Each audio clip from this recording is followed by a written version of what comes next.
이사야 7장 1절부터 25절. 7장 1절. 우시아의 손자여 요담의 아들인 유다의 아하스 왕 때에 아람의 르신 왕과 르말리아의 아들 이스라엘의 베가 왕이 올라와서 예루살렘을 쳤으나 능히 이기지 못하니라. 어떤 사람이 다윗의 집에 알려 이르되 아람이 에브라임과 동맹하였다 하였으므로 왕의 마음과 그의 백성의 마음이 숲이 바람에 흔들림 같이 흔들렸더라. 그때 여호와께서 이사야에게 이르시되 너는 내 아들 스알야습은 윗못 수도 끝 세탁자의 밭 큰 길에 나가서 아하스를 만나 그에게 이르기를 너를 삼가 조용히 하라. 르신과 아람과 르말라의 아들이 심히 노할지라도 이들은 연기나는 두 부직갱이 그루터기에 불과하니 두려워하지 말라며 낙심하지 말라. 아람과 에브라임과 르말라의 아들이 악한 꾀로 너를 대적하여 이르기를 우리가 올라가 유다를 쳐서 그것을 쓰러뜨리고 우리를 위하여 그것을 무너뜨리고 다브엘의 아들이 그 중에 세워 왕으로 삼자 하였으나 주 여호와의 말씀이 그 일은 서지 못하여 이루어지지 못하리라. 대저 아람의 머리는 다맥색이요 다맥색의 머리는 르신이며 65년 내에 아브렘 패망하여 다시는 나라를 이루지 못할 것이며 에브라임의 머리는 사마리아요 사마리아의 머리는 르말리아의 아들이니라. 만일 너희가 굳게 믿지 아니하면 너희는 굳게 서지 못하리라 하시니라. 여호와께서 또 아하스에게 말씀하여 이르시되 너는 내 하나님 여호와께 한 징조를 구하되 깊은 데에서든지 높은 데에서든지 구하라 하시니 아하스가 이르되 나는 구하지 아니하겠나이다. 나는 여호와를 시험하지 아니하겠나이다 한지라. 이사야가 이르되 다윗의 집이여 원하건대 들을지어다. 너희가 사람을 괴롭히고서 그것을 작은 일로 여겨 또 나의 하나님을 괴롭히려 하느냐. 그러므로 주께서 친히 징조를 너희에게 주실 것이라. 보라 처녀가 잉태하여 아들을 낳을 것이요 그의 이름을 임마누엘이라 하리라. 그가 악을 버리며 선을 택할 줄 알 때가 되면 엉긴 적과 꿀을 먹을 것이라. 대저 이가 악을 행하며 선을 택할 줄을 너희 알기 전에 내가 미워하는 두 왕의 땅이 황폐하게 되리라. 여호와께서 에브라임이 유다를 떠날 때부터 당하여 보지 못한 날을 너와 내 백성과 내 아버지 집에 임하게 하시리니 곧 아스루 왕이 오는 날이니라. 그날에는 여호와께서 애굽 하수에서 먼 곳에 파리와 아스루 땅의 벌을 부르시나니 다 와서 거친 골짜기와 바위 틈과 가시나무 울타리와 모든 초장에 앉으리라. 그날에는 주께서 하수 저쪽에서 새내어 온 삭도 곧 아스루 왕으로 내 머리에 머리털과 발털을 미실 것이요 수염도 깎으시리라. 그날에는 사람이 한 어린 암소와 두 양을 기르리니 그것들이 내는 젖이 많으므로 엉긴 젖을 먹으리라. 그 땅 가운데 남은 자는 엉긴 젖과 꿀을 먹으리라. 그날에는 천구리에 은 1000개가 가치가 있는 포도나무가 있던 곳마다 찔레와 가시가 날 것이라. 온 땅에 찔레와 가시가 있으므로 화살과 활을 가지고 그리로 갈 것이요. 같이요. 보습으로 갈던 모든 산에도 찔레와 가시 때문에 두려워서 그리로 가지 못할 것이요. 그 땅은 소를 풀어 놓으며 양이 밟은 곳이 되리라. 아멘. 할렐루야. 네, 오늘 이 말씀을 통해서 우리에게 주시는 하나님의 은혜와 깨달음이 있기를 바랍니다. 오늘 이 말씀에서 보니까 아하스 왕 때이죠. 남유다가 아하스 왕 때, 아하스 왕을 소개할 때 우시아의 손자 요담의 아들 유다의 아하스 왕 때, 유다라면 남유다를 말하고 반대쪽에는 북이스라엘이 있었는데요.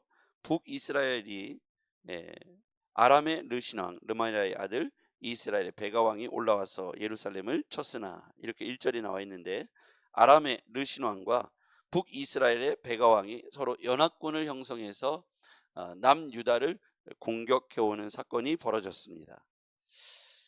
2절에 보니까 어떤 사람이 다윗의 집에 알려 이르되, 다윗의 집은 남유다에게 이 일을 알렸다는 것이죠. 남유다에게 이 일을 알렸어요. 아람의 에브라임과 동맹하였다 하였으므로 왕의 마음과 그의 백성의 마음이 숲이 바람에 흔들린 같이 흔들렸더라. 이게 두려움이죠. 공포를 느꼈다는 거고. 그러니까 아람 왕과 북이스라엘 연합군을 형성해서 남유다를 공격해 온다는 이야기를 들으니까 이 백성들과 왕의 마음이 바람에 흔들리는 나무와 같이 숲이 흔들리는 것처럼 흔들렸다. 마음이 흔들렸다. 두려움에 빠졌다.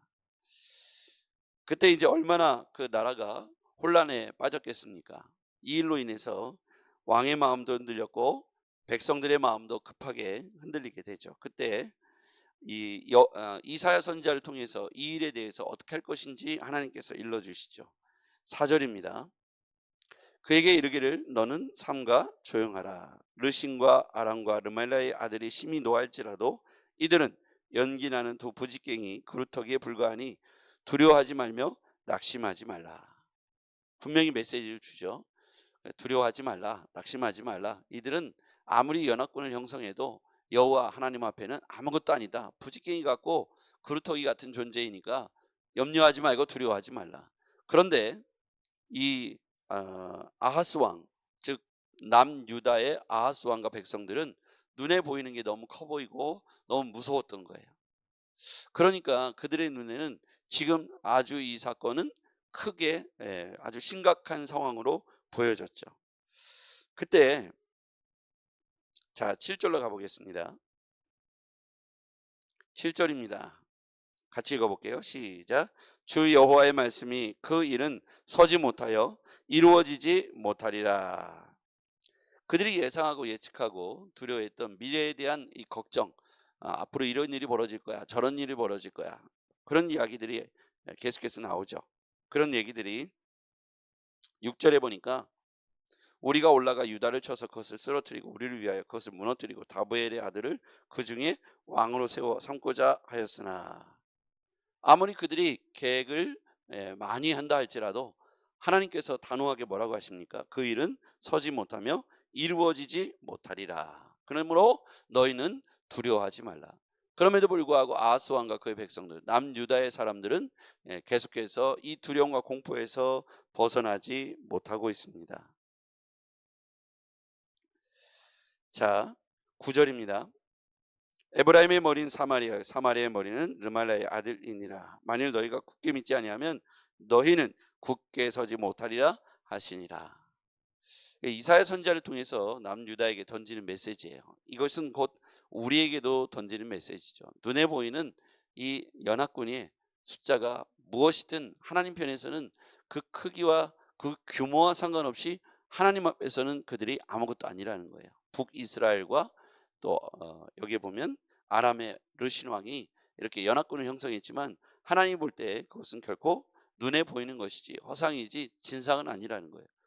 허상은 한마디로 눈에 보이지만 그것이 굉장히 보이지만 그 뒤에 배후에 하나님이 계시다면, 하나님께서 이 역사의 주인공이 되신 걸 우리가 확신한다면 이 상황 속에서 하나님이 어떻게 하신가를 믿는데, 특별히 이사야 선지자를 통해서 두려워하지 말라는 메시지를 선포해 주신 것으로 봐서는 이들이 아람 군대 북이스라엘의 이 모습을 보고 두려움에 빠져서 이들의 협공이 앞으로 어떤 결과를 낳을 것인가에 대한 두려움에 빠져서 잘못된 선택을 하지 않기를 바라시는 것이 오늘 메시지의 핵심이에요.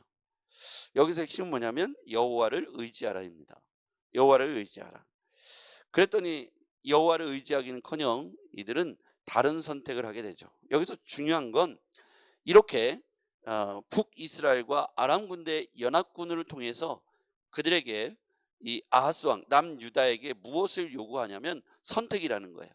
굴복할 것인지 여호와를 의지할 것인지. 자, 여호와를 의지할 것인지 세상을 의지할 것인지. 이들은 누구를 의지하냐면 결국 애굽과 아수르를 의지하게 되죠. 자, 이들이 스스로 안 되겠다 싶으니까 이곳저곳에 원군을 요청합니다. 그런데 하지 말아야 할 선택을 하죠. 그것은 아수르와 애굽에게 원군을 요청한 사건이에요. 당시에 잠깐은 위기를 모면할 수 있죠. 아수르 군대와 애굽 군대가 와서 이 북이스라엘과 아람 군대를 물리쳐 줄 수는 있습니다. 결국 어떻게 되냐면 이 아수르와 애굽은 하나님을 모르는 이방 나라이지 않습니까?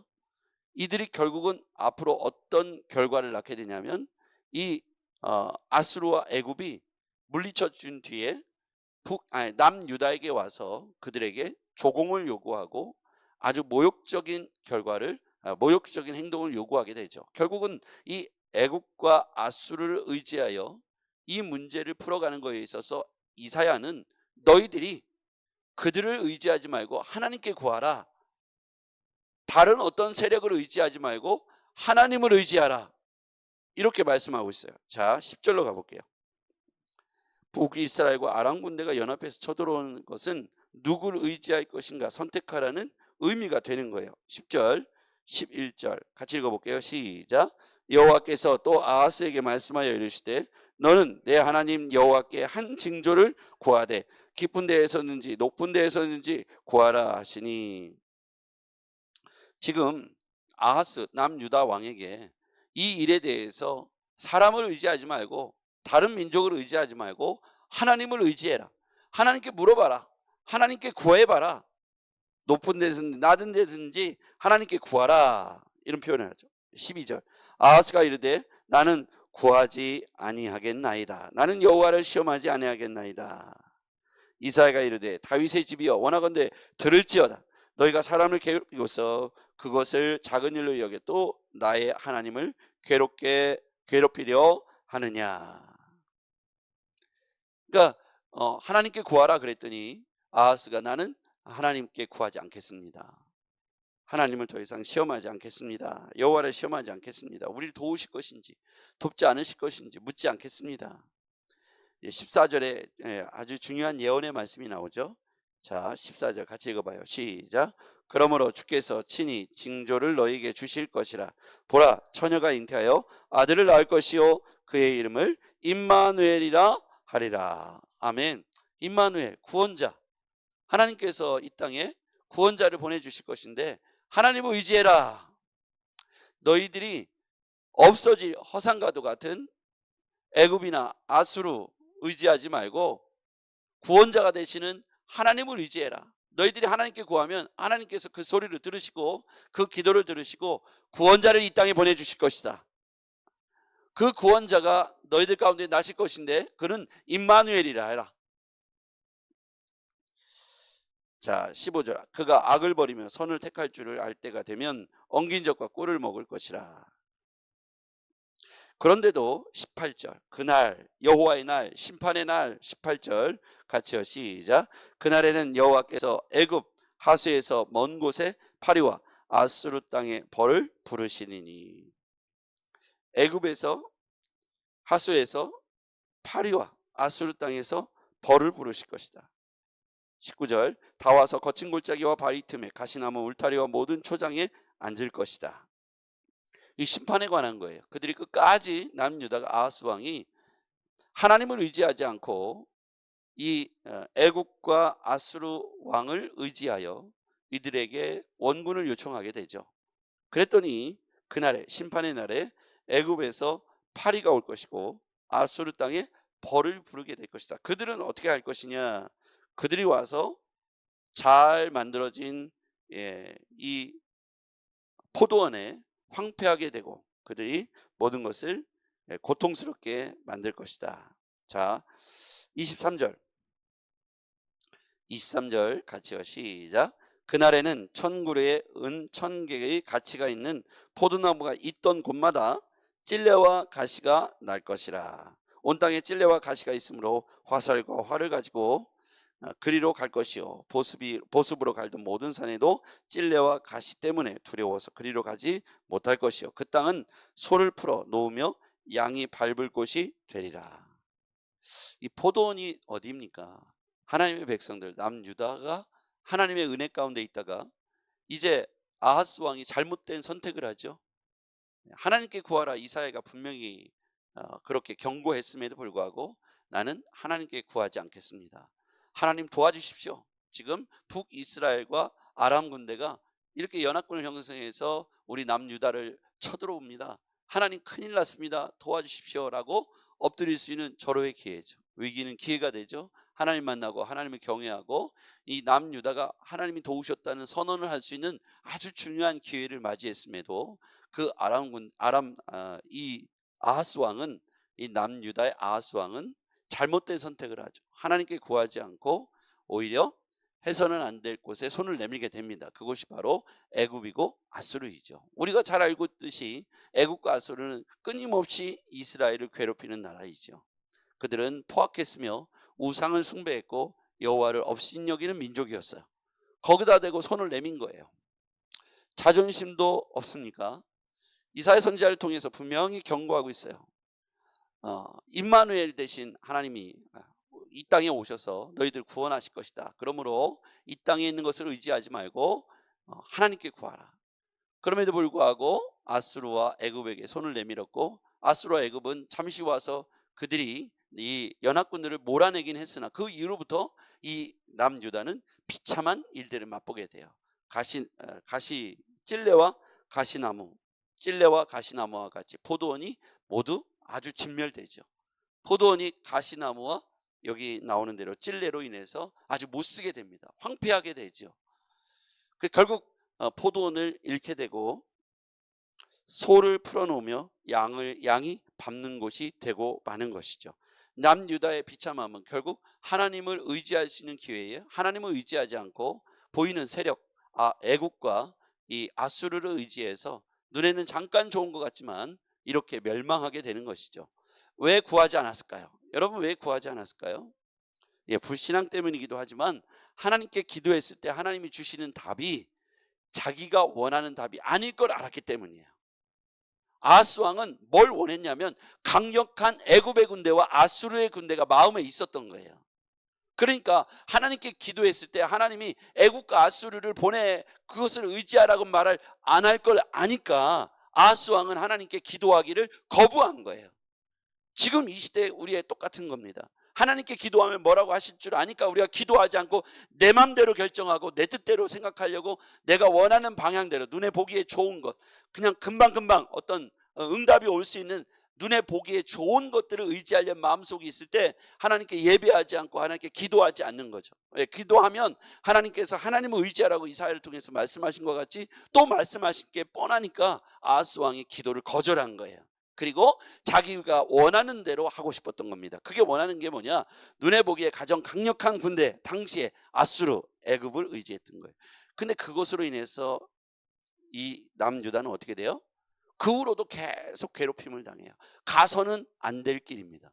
하나님 보시기에는, 인간의 보기에는 가장 강력하고 힘이 있어 보이고 의지할 것 같지만 하나님 보실 때는 그게 아닌 거예요. 하나님의 백성이 이 우상을 숭배하는 아수르와 애굽을 섬겨서는 안 되는 것이죠. 잘못된 판단, 기회가 줬음에도 불구하고 이 이사야 선지자를 통해서 선포된 경고에도 불구하고 아하스 왕은 자기가 원하는 대로 기도를 거부하고 자기가 원하는 대로 선택했다는 거, 이게 얼마나 무서운 일입니까? 후로 이 남유다는 고통에 빠지죠. 여러분, 마찬가지예요. 우리에게도 마찬가지예요. 우리에게도 하나님께서 여러 위기가 오지만 위기는 기회입니다. 하나님의 도우심을 받을 거예요. 하나님께 영광 돌릴 수 있고 간증할 수 있는 기회가 되는 거예요. 이 좋은 기회들을 내가 원하는 대로 결정하면, 내가 바라는 대로 결정하면 결국 하나님의 뜻이 그곳에 나타나지 않을 뿐만 아니라 결국 어떻게 돼요? 혼란에 빠지고 뒤로 장차 보면 그것들의 노예가 되고 얽매이게 되는 거예요. 세상의 방법을 따르지 말고 하나님께 구하시기를 바랍니다. 눈에 보이는 대로 따라가지 말고 전능하신 하나님을 따라가시기를 바랍니다. 기도하겠습니다. 아버지 하나님, 아하스 왕이 잘못된 판단을 합니다. 그가 어떤 선택 앞에서 분명히 하나님을 선택해야 되는 경고에도 불구하고 그는 눈에 보이는 애굽과 아수르를 선택함으로 그때로부터 찔레와 가시나무가 이 포도원을 황폐하게 만드는 것을 보게 됩니다. 여호와 아버지 하나님, 우리의 삶에도 우리의 포도원을 지킬 수 있도록 여호와 하나님을 의지하도록 인도하여 주시옵소서. 예수님의 이름으로 기도하옵나이다. 아멘.